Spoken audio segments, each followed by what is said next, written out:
आप तीनों की मुझे कोई शिकायत नहीं मिलनी चाहिए, ठीक है। राजा जी, ये आपके बेटे काम क्या करते हैं? कि वो माशाल्लाह डॉक्टर है, ये इंजीनियर है, ये वकील है और ये चोर है माशाल्लाह। तो राजा जी, इस चोर को घर से निकाल क्यों नहीं देते हो?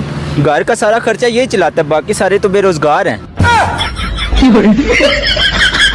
अजीज दोस्तों, अस्सलाम वालेकुम, नमस्ते, सत श्री अकाल, गुड आफ्टरनून। बेरोज़गारी की हाल ख़राब है पाकिस्तान में। कंज्यूमर प्राइसेस का मैं पिछली वीडियो में बता ही चुका हूँ। कुछ कंपैरिजन भी कर सकते हैं हम उस हवाले से। आगे चल के मैं एक छोटी सी वीडियो शेयर करूँगा जिसमें वो कंपैरिजन होगा, लेकिन फ़िल वक्त मैं आपको ये बता दूँ कि बहुत ही हालत ख़राब है पाकिस्तान की। पाकिस्तान बिल्कुल तबाही के दिहाने पर पहुंच गया है। लोगों के पास खाने को नहीं है, खाने पीने के मोहताज हो गए हैं। बेरोज़गारी का हाल ख़राब है। खाली आर्मी के जनरल्स और इमरान खान के दोस्त अय्याशी कर रहे हैं, बाकी कोई नहीं है जो कि इस मुल्क में खुश है। इस मुल्क में पहले तो बलूचिस्तान, सिंध और KPK में ये कहा जाता था कि खाली वहाँ पे कुछ भारतीय एजेंट हैं जो कि वो कर रहे हैं। अब तो 95% भारतीय एजेंट आ गए हैं और पूरा 95% पाकिस्तान इस वक्त भारतीय एजेंट बना हुआ है। ये बड़े दावे से इमरान खान, मैं क्या गाली दूँ इसको, इमरान खान बेशर्म, इस जैसा आदमी आपने ज़िंदगी में नहीं देखा होगा। कैरेक्टरलेस तो था ही था। जैसे कि अभी एक खातून हैं गिस्लेन मैक्सवेल जो कि पकड़ी गई हैं। उनकी कॉकटेल पार्टीज़ बड़ी मशहूर होती थी। तो इमरान खान की तो हिस्ट्री ये रही है कि जब ये ऑक्सफोर्ड में पढ़ता था तो ये जिगोलो होता था। ये उस वक्त जो बड़े बड़े यहाँ के अमीर लोग होते थे ब्रिटानिया के, उनकी ज़ाहिर बीवियाँ फिर छोटी यंग एज की बीवियाँ रखते थे, तो वो उन बीवियों के लिए जिगोलो बना हुआ होता था। ये ऑन रिकॉर्ड चीज़ें मौजूद हैं और ये गिस्लेन मैक्सवेल की हर पार्टी में ये मौजूद होता था। ये कैरेक्टरलेस आदमी आज हमें इस्लाम का भाषण देता है। ये वो आदमी है जो कल क्या कहता था कि आर्मी के बारे में क्या क्या इसके बयानात मौजूद नहीं। इवन इसने भारतीय टेलीविजन्स पे आके इसने आर्मी के बारे में कई चीज़ें बोली हैं। आज उसी आर्मी के बूट चाटने में मशहूर हुए। देखें, ये कहता है कि पाकिस्तान में इलेक्शंस बगैर आर्मी की मर्जी के कोई नहीं जीत सकता। कह रहे हैं लाडला, ये वो जो ब्रिगेडियर ने इनको इलेक्शन जिताया है 2013 का पंजाब के अंदर, जो रिटर्निंग ऑफिसर्स को, ये सुप्रीम जुडिशल कमीशन में चीज आई थी कि जो रिटर्निंग ऑफिसर को सराउंड किया इन्होंने, फौज ने, अंदर बैठ के ठप्पे लगाए गए हैं और कैंडिडेट्स को जाने नहीं दिया अंदर। तो ये जो इनको आज इतराज ये है कि क्यों नहीं फौज ने मदद की इनको फिर से बचाने के लिए।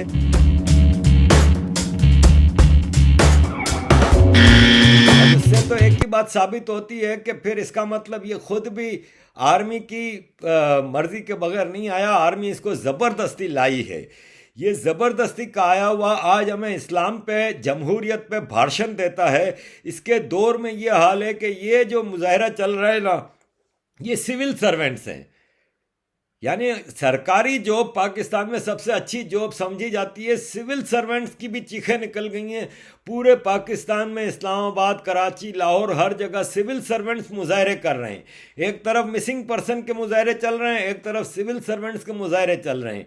और इस सारी सूरत हाल में लूट मार का एक अंबार लगा हुआ है, जिसकी जो हाथ लगता है वो लेके भाग रहा है इस वक्त। जुल्फी बुखारी जो कि बरतानिया में रहता था, यहाँ का पैदावार है, ब्रिटिश नेशनल है, इमरान खान का दोस्त है, क्योंकि इस बेरोज़गार अय्याश इमरान खान ने 92 से लेके 2018 तक ये बेरोज़गार था। इसके पास कोई इनकम नहीं थी, लेकिन इसकी अय्याशियाँ, शाहाना खर्चे होते थे। ये जुल्फी बुखारी जैसे दोस्त इसको पालते थे। आज वो रिटर्न कर रहा है। रोजवेल्ट होटल जो पाकिस्तान की प्रॉपर्टी है अमेरिका में, 100 साल पुराना होटल है और एक्सीलेंट प्रॉफिट मेकिंग होटल, बंद पड़ा है और अब उसको औने पौने दाम में बेचने की तैयारी है। और सुना है कि एक जनरल के साथ मिलकर ये जुल्फी बुखारी उसको बिल्कुल औने पौने दाम में खरीद लेगा। ये है जी सूरत हाल इस वक्त पाकिस्तान की। इमरान खान की एक्स वाइफ से पूछा गया कि भाई इमरान खान तो बहुत ही ईमानदार है, तो वो क्या कहती हैं, आप ये भी जरा देख लें। ख़ुमैनी दुनिया से गया तो वो छोटा सा उसका घर था। आयतुल्लाह ख़ुमैनी की लंदन में अरबों अरबों रुपए की उसके और उसके बच्चों की जायदादें नहीं थी। उसकी बेटी के पैनामा पेपर्स के ऊपर 4 बड़े बड़े महंगे लंदन के फ्लैट्स उसके बेटी के नाम नहीं आ गए। वजीर आजम साहब ठीक कह रहे हैं, लेकिन मैं सोच रही थी कि इनको कोई बताए कि खुमैनी साहब के पास तो 300 कनाल के ऊपर घर भी नहीं था, बनी गाला की महल भी नहीं थे, और जो खुमैनी साहब थे उनकी बहन, मेरे इल्म में तो नहीं है कि उन्होंने सिलाई मशीन के ऊपर कोई अमेरिका में जायदादें। ये जिस इमरान खान की बहन की बात करती है ना, तो इमरान खान की बहन अलीमा खान ने ज़िंदगी में कभी नौकरी नहीं की, और ये लोग अमीर कबीर लोग भी नहीं थे, क्योंकि इसके बाप को भुट्टो ने, इमरान खान के और अलीमा खान के बाप को भुट्टो ने करप्शन के चार्जेस पे निकाला था सिविल सर्विस से, और ये ऑक्सफोर्ड पहुंच गया था, और वहाँ पे किस तरह अमीर औरतों के अय्याशी का सामान बन के ये अपने खर्चे पूरे करता था। इसकी बहन अरबपति हो गई है, प्रॉपर्टियां हैं बिलियंस ऑफ डॉलर की। बोला कैसे? तो बोला मैं सिलाई मशीन पे कपड़े सी के मैं अमीर हुई हूँ। ये तो इनका हाल है, और आम आदमी बेचारा पिस रहा है। तो मैं यहाँ पे ये कहना चाहता हूँ कि पाकिस्तान की आवाम को अब उठना होगा, क्योंकि इसके बगैर कोई चारा नहीं है। मैं जानता हूँ कि आप लोगों को 1979 से मदरसों में पढ़ाया गया है, इस्लाम का नाम का चूरन दिया गया है, और इस बेगैरत फ़ौज को इस्लामी फ़ौज और इस एटम बम को इस्लामी बम और हर चीज़ पे इस्लामी लेबल लगा के आपको गुमराह किया जा रहा है। आपका अपना इस्लाम इस मुल्क में ख़तरे में है। आसिम बाजवा की चोरी पकड़ी जाती है तो उस शोर को कम करने के लिए शिया सुन्नी फसादात कराए गए हैं इस मुल्क में। तब से कोशिश हो रही है पिछले 1 महीने से 1.5 महीने से। मुहर्रम का जब जुलूस शुरू हुआ 10 मुहर्रम से, तो कल परसों 40वां हुआ। इस 40 दिनों में मुसलसल कोशिश हो रही है, और कराची के एक सुन्नी स्कॉलर फारूकी साहब, उनका कत्ल होता है। उनका कत्ल कौन कर सकता है? क्योंकि शिया तो सारे कंडेम कर रहे हैं उसको कि भाई ये गलत हुआ है, और उसको शहीद कह रहे हैं। वो कह रहे हैं हम ये काम कर नहीं सकते। ये पाकिस्तान की आर्मी है। और मज़े की बात बताऊं कि कत्ल होने के ठीक 10 मिनट बाद इमरान खान ने ट्वीट की कि भारत ने कराया है। ये इमरान खान बेगैरत रोज़ एक नया बयान दे देता है, और हर चीज़ भारत के मत्थे डाल रहा है कि मरियम नवाज शरीफ से 3 भारतीय एजेंट आके मिले हैं। हमारा सवाल यह है कि तुम हो वजीर आज़म, मैं एज ए पाकिस्तानी को खबर दूं ना कि हाँ जी भारतीय एजेंट मरियम नवाज से मिले हैं या भारतीयों ने इसको मरवाया है, तो समझ में आती है। वजीर आज़म हमें इंफॉर्मेशन ना दे, करके पता है अगर भारतीय एजेंट हैं तो मरियम नवाज शरीफ से मिलने आए थे और तुम्हें इतनी कंफर्म न्यूज़ है तो उनको पकड़ा क्यों नहीं? तुम्हारे पास तो दुनिया की नंबर 1 एजेंसी है जिसके पास पूरे पाकिस्तान के रिसोर्सेज हैं, खुला डुल्ला माल है। इनके बच्चे यहाँ पे अय्याशियाँ कर रहे हैं, लिम्बोर्गिनी में घूम रहे हैं, और इनके पास प्रॉपर्टियाँ, बिजनेस, सारी चीज़ें हैं, अय्याशियों से रह रहे हैं। ये हमारा पैसा तुम यहाँ पे लगा रहे हो, बजाय इसके कि तुम हमें कहते हो कि भारतीयों ने इसको कत्ल कराया है। तो तुमने पकड़ा कितने भारतीयों को? तुमने तो अब तक सिर्फ वो ईरान से पकड़ के लेके आए हो कुलभूषण को, और उसको ज़बरदस्ती का भारतीय एजेंट बना के पेश किया हुआ है अवाम के सामने। तो अब ये लॉलीपॉपें बांटना बंद करो। पाकिस्तान में कुछ करके दिखाना है तो अब अवाम ने करके दिखाना है कि जितने चोर डाकू हैं वर्दियों में, इनको घसीटें। इधर उधर मुजाहरे करने से कुछ नहीं होगा। मुजाहरा करना है तो कोर कमांडर ऑफिस के सामने जाके करें। कराची में अगर आपने मुजाहरा करना है तो रेंजर्स के ऑफिस के सामने जाके करें। बदकिस्मती से कराची के हवाले से मैं एक बात बता दूं कि ये वो शहर है जहां सबसे ज़्यादा तालीम याफ्ता लोग रहते हैं, लेकिन बदकिस्मती से ये शहर मुर्दा हो चुका है। इसको फौज ने इस हद तक मारा है, 1989 से यहाँ पे रेंजर्स रूल कर रही है। पूरे कराची को इन्होंने ऐसा घेरा हुआ है कि आवाम वहाँ पे उठने को तैयार ही नहीं है। आज भी वहाँ पे 90% कराची के लोग अपने प्रोफाइल पे पाक फौज जिंदाबाद लगा के बैठे हुए हैं। ये सोच नहीं रहे कि यही तो वो फौज है। आप जहां भी कोई भी इशू उठा के देखें, आपको इस फौज में नंगी नजर आएगी। आपको पूरे उस इशू में ये फौज नंगी नजर आएगी। ये फौज अब नंगी हो चुकी है। खुदारा उठिए अपने हकूक के लिए। रेंजर्स का घेराव करें, जहां रेंजर्स का मिले उनको पकड़ कर पूछो कि हाँ भाई क्या कर रहे हो, कितनों को मारेंगे। ये अब फंस चुके हैं। बलूचिस्तान, अंदरून सिंध और केपीके में तो अवाम उठी हुई है। गिलगित बल्तिस्तान में अवाम छाई हुई है इस वक्त। हुंजा, स्कर्दू, पूरे गिलगित बल्तिस्तान में अवाम रोज की बुनियाद पे मुजाहरे कर रहे हैं। इतनी पब्लिक जमा है कि पाकिस्तान के फौज हैरान रह गई है कि इनको कैसे कंट्रोल किया जाए। वहां के जो झरलू इलेक्शन कराने के चक्कर में ये जो कर रहे हैं, इस पे आवाम तैयार नहीं है। गिलगित बल्तिस्तान में बहुत ज्यादा रेजेंटमेंट आ गया है। केपीके में भी आजादी के नारे लग रहे हैं। आजादी से लेंगे, आजादी जनरल से लेंगे, आजादी जनरल से लेंगे, आजादी बाजवा से लेंगे, आजादी गफूरा से लेंगे, आजादी आजादी मीडिया से लेंगे। जनरल ये कर्नल जनरल, ये मेजर कैप्टन, ये बाजवा बाजवा, ये कैप्टन मेजर, ये बाजवा बाजवा, ये गफूरा गफूरा, ये गफूरा गफूरा, गफूरा गफूरा, अंकल गफूरा, अंकल गफूरा, चाचा गफूरा। ये किसका लाऊं ये कौन मरा, पश्तून मरा, पश्तून मरा, ये किसका लाऊं ये कौन मरा, पश्तून मरा, पश्तून मरा। दहशतगर्द चौकी, दहशतगर्द चौकी, खुदकशी चौकी, गुंडागर्दी चौकी, मुशाहिदा कतल को, मुशाहिदा कतल को, मुशाहिदा कतल को।